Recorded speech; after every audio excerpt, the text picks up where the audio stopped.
श्री स्वामी समर्थ. आज आपण हिरवी मिरचीचा ठेसा करणार आहे. माझी पहिली लोक म्हणायची मिरचू. तर हो का इथं लसूण घेतलेला आहे, 2 कांदे, इथं मिरच्या घेतलेल्या आहेत, इथं जिरे घेतलेले आहेत, इथं शेंगदाणे घेतलेले आहेत, इथं कोथिंबीर घेतलेला आहे, इथं टमाटो घेतलेला आहे एक. तर आपण टमाटो टाकून ही ठेसा बनवणार आहे. तर हो का इथं आपण तवा ठेवलेला आहे लोखंडी. तर आता आपण मिरच्या भाजायला टाकून घेऊया.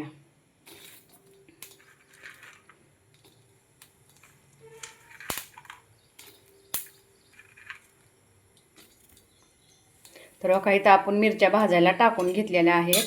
तर आपण हलवून घेऊया. तर आपण लसूण टाकून घेऊया. असा हलवून घेऊया. लसूण टाकून, लसूण पण असा भाजून घेतला ना त्याला चांगले चव येते. आणि मिरची चांगली भाजून घ्यायची अशी, म्हणजे खायला ठेसा चवदार होत आहे. तर आता आपण शेंगदाणे ह्याच्यामध्ये घालून घेऊया भाजायला. हो का, भाजून घ्यायचे शेंगदाणे पण ह्याच्यामध्येच चांगले लागते. आता आपण हलवून घेऊया. हो का, आपले भाजत आलेत. आपण हलवून घेऊया. आता आपण 1 चमचा तेल घालून घेऊया.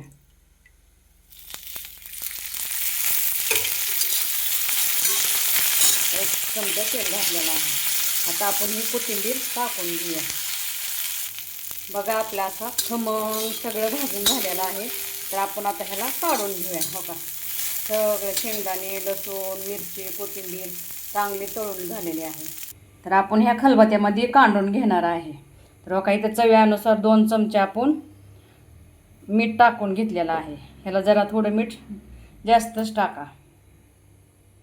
आणि आता आपण इथं 1 चमचा तेल घालून घेऊया टमाटर तळण्यासाठी. आता आपल्याला हे ठेसा तळून घ्यायचा आहे. तर आपण आता एवढं इथं तेल घालून घेतलेलं आहे. आता आपण टमाटर टाकून घेऊया तळायला. आपलं हे टमाटर तळतंय तर आपण ठेसा काढून घेऊया. तर हो का, इथं आपला टमाटर तळलेला आहे. तर आपल्याला जिरी टाकायची, म्हणून आपण ही साईडला करून मध्ये जिरी टाकली. आपण हे आधी जिरी टाकायला पाहिजे नव्हती, पण आपल्याला उशीर झाला म्हणून आपण आता साईडला करून ही जिरी टाकून घेतलेली आहे. लोक आपली जिरी पण तळलेली आहे, टमाटर पण असं तळून झालेलं आहे. हो का, बघा आपलं टमाटर पण तळलेलं आहे आणि जिरी पण ह्या तळून झाली. हो का, आपला असा मोठा मोठा काढून घेतलेला आहे. तर हा जरा मोठरच ठेवायचा, मध्ये चवीला चांगला लागतो आणि तळल्या पण जातो ना ह्याच्यामुळं. आता आपण आता तळायला टाकून घेतलेला आहे. तर आता टमाट्याचा आणि ह्या ठेच्याचा एकजीव करून घेऊया आणि ह्याला चांगलं तळून घेऊया.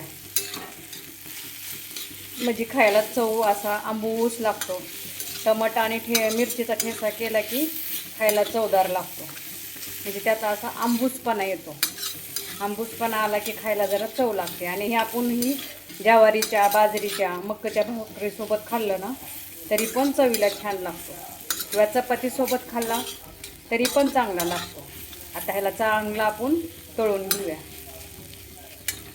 बघा आपला असा ठेसा झालेला आहे.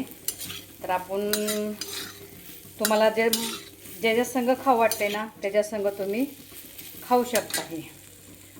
तर माझ्या मैत्रिणींनो, तुम्हाला पण असा ठेसा बनवायचा असेल तर नक्की बनवून बघा आणि कसा झाला हे कमेंट करून सांगा. मला फॉलो करा.